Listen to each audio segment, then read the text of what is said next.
धर्मात्मा लोगों के हृदय में पीड़ा हुई कि हमारे इस गांव में दशा बहुत खराब है धर्म की।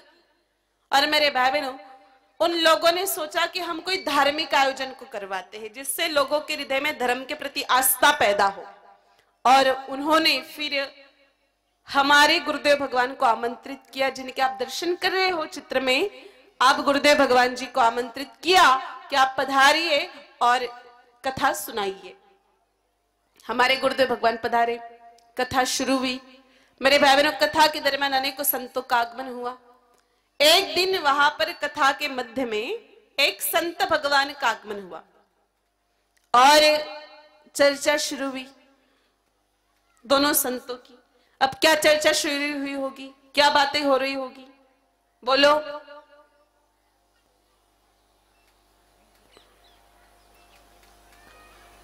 बोलो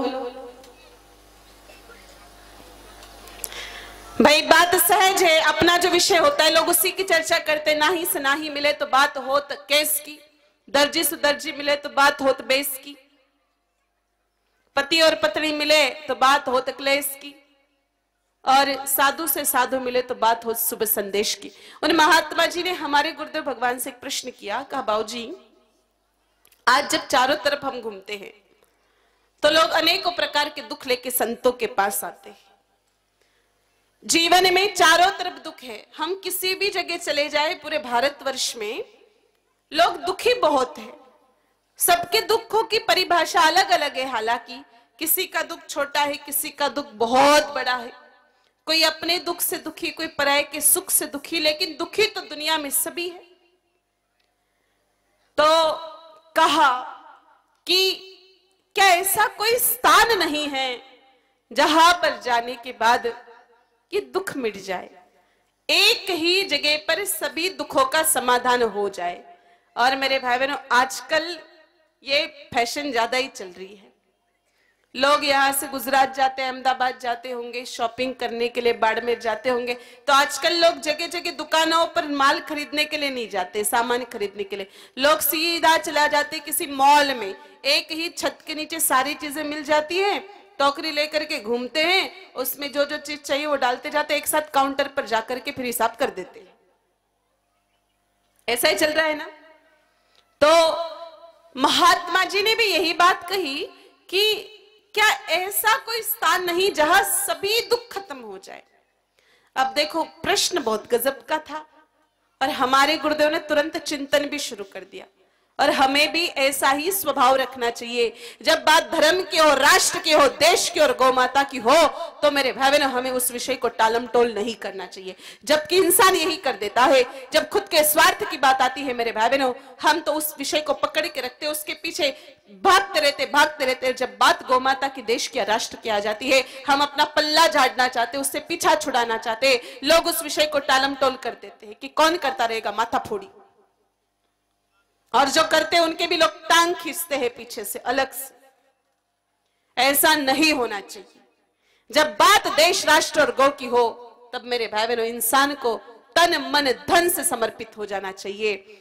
हमारे गुरुदेव भगवान उस विषय के पीछे लग गए कि कहां जाऊं, किसकी कथा, किसकी महिमा सबके दुख मिटाएगी, किस अनुष्ठान से सबके दुख मिटेंगे। और गुरुदेव भगवान जगह जगह तलाश करने लगे। और जब तलाश खत्म नहीं हुई तो मेरे भाई बहनों, महामुनि शास्त्र कहते हैं कि मनुष्य को और कहीं नहीं, अपने गुरु के शरण में चले जाना चाहिए। वैसे आप में से ऐसे कितने लोग हैं जिन्होंने किसी गुरुदेव से दीक्षा ले रखी है? ऐसे कितने लोग हैं यहां पर? किसी संत से दीक्षित है? किसी ने भी दीक्षा नहीं ले रखी, गुरुमुखी कोई नहीं है। तो आप लोग इतने धीरे धीरे हाथ ऊपर क्यों कर? अच्छा, गुरु के वे कितने लोग हैं, गुरु बनाए हैं जिन्होंने?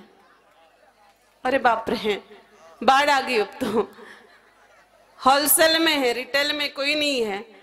तो एक बात बताओ, आप में से कितने लोग रोजाना मंत्र जाप करते हैं? ऐसे कितने लोग हैं जो मंत्र दिया है गुरुजी ने उसका जाप कर? ईमानदारी से हाथ ऊपर करना।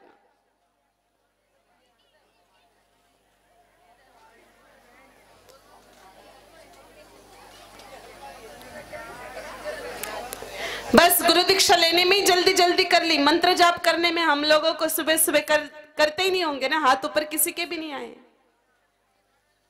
बस 5-6 लोग हाथ ऊपर करें, मतलब 5-6 लोग ही माला फिरते हैं। फिर क्या लेने के लिए ली थी दीक्षा? सामने वाला ले रहा है इसलिए लेकर के छुट्टी कर दो भाई। मेरे भाई बहनों, कुछ कुछ महापुरुष तो ऐसे होते हैं जिनको अपने गुरु का नाम ही नहीं पता होता। आजकल लोगों को गुरु की परिभाषा ही नहीं पता कि गुरु किसे कहते हैं। लोग तो केवल मात्र शरीर को गुरु समझ जाते हैं, जबकि एक गलत धारणा है, शरीर कभी गुरु हो ही नहीं सकता। मेरे भाई बहन, जो शक्ति शाश्वत है वही गुरु होती है, जो नश्वर है वो कभी गुरु होते नहीं है। चलो एक बात ठीक है, गुरु जिस प्रकार गुरु का जो शरीर है, देहधारी जो गुरु होते हैं वो मंदिर के समान होते हैं। मूर्ति और मंदिर दोनों का अनन्य संबंध है, ये संबंध छूट नहीं सकता। मेरे भाई बहनों, मूर्ति के बिना मंदिर अधूरा है और मंदिर के बिना मूर्त अधूरी है। लेकिन प्रधानता किसको है?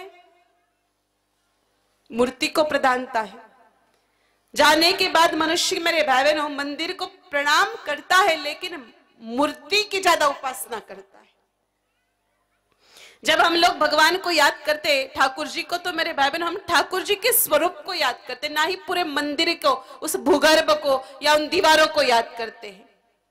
तो गुरु मूर्ति के समान है, गुरु शब्द है, गुरु शरीर नहीं है। फिर भी एक बात और कह रही हूं कि शरीर रूपी गुरु की बहुत आवश्यकता है। शरीर रूपी गुरु नहीं हो तो शब्द कहां से प्रकट हो? और शब्दों की तो बड़ी महिमा है मेरे भाई बहनों। जिस प्रकार गोली है बंदूक की, कारतूस, हम सीधा किसी दीवार पर लगा लेना तो मेरे भाई बहनों निशान पड़ सकता है, लेकिन उसी कारतूस को, उसी गोली को बंदूक में डाल करके ट्रिगर चला करके चलाया जाए तो आर पार छेद करके जा सकती है। उसी प्रकार से मंत्र कोई सा भी हो, हम केवल राम राम राम राम राम राम जपे, हमें पुण्य मिलेगा, इसमें कोई दोहराने की बात नहीं। पुण्य हमारे खाते में जमा होगा, लेकिन जब वही मंत्र गुरु के मुख से प्रकट होगा और फिर हम मंत्र जाप करेंगे तो मेरे भाई बहनों, यही गुरु मंत्र हमको मुक्ति के मार्ग पर आगे अग्रसित करेगा, मुक्ति के मार्ग पर भेजेगा। तो गुरु के शब्दों में इतनी शक्ति होती है। लेकिन हम एक बार शिष्य तो बन जाए, लोग ऐसे दौड़ते दौड़ते हमने तो गुरु बना लिया, हमने तो गुरु बना लिया। कोई कंपटीशन थोड़ी चल रही क्या गुरु बनाने की? और बना भी लिया तो तुम शिष्य कब बनोगे? शिष्य बनना बहुत मुश्किल है, गुरु बनना तो चलो आसान है, लेकिन शिष्य बनना बहुत मुश्किल है। शिष्य बनने के लिए मेरे भाई बहनों, गुरु जैसा कहे वैसे अक्षरशः पालना करनी पड़ती।